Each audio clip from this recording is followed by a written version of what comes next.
Hey, Steve Gamache here with another Chef Knives to Go quick look product review.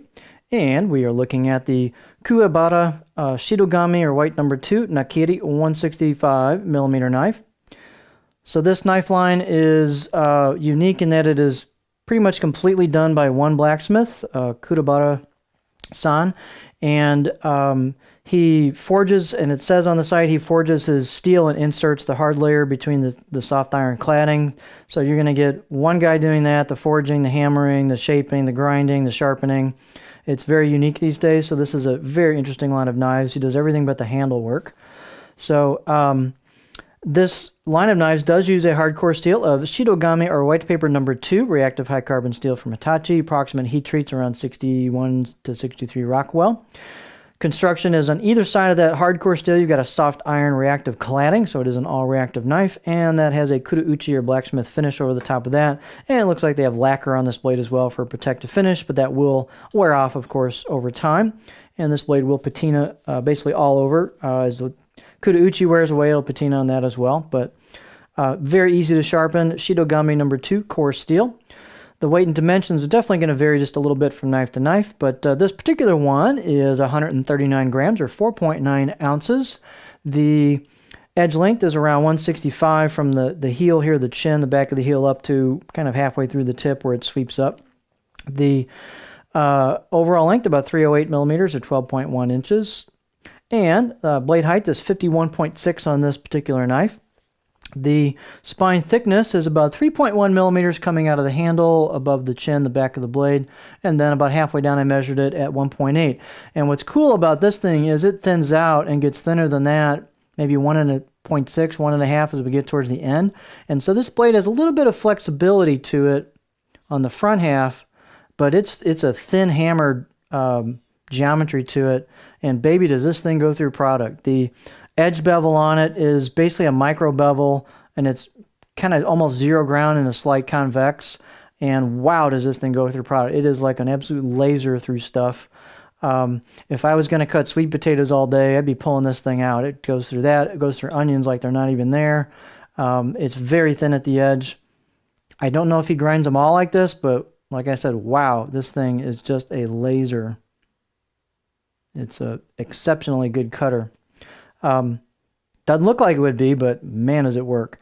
The let's see, the handle is octagonal walnut with a black packerwood ferrule. It's a nice handle, nice install. The only issue I've got with this one is it's kind of wonky on the angle. So you'll see that angle is not too straight with the line of the spine. So that would be my only complaint about this one. The other one was fine. I reviewed the bunka, was fine. Circumference about 74, 75 millimeter here. Ferrule wood junction. Bit of a curve there to put your finger for a pinch grip. Balance point on that pinch grip is going to be, or I should say balance point on the knife is right about there, which in my hand is just about perfect pinch grip location. Neutral blade, pretty light, 4.9 ounces. So, but like I said, this thing really goes through product extremely well.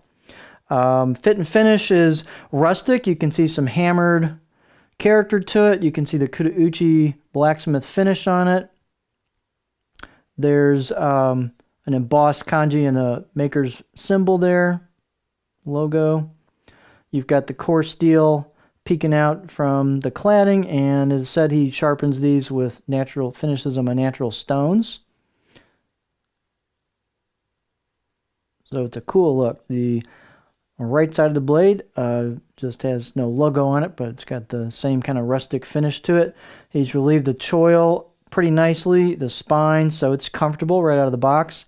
As I said, this edge, I'm going to give it a 6, maybe 5 to 6 out of 10. It's super sharp, but there's some light reflecting and some slight anomalies there along the edge.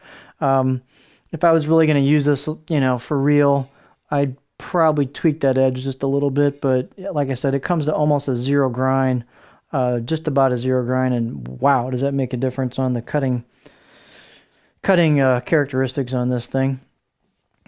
It is not it's not hammered like a Takeda. It doesn't have that kind of hollow, concave center to it. So food release is good. Food separation was a little bit better on the bunka than this one because this thing's hammered so thin. But Here's our profile. It's pretty flat. It goes to a heel, stop, a little bit of a back belly there at the heel on the profile, but pretty flat overall. Really good chopper.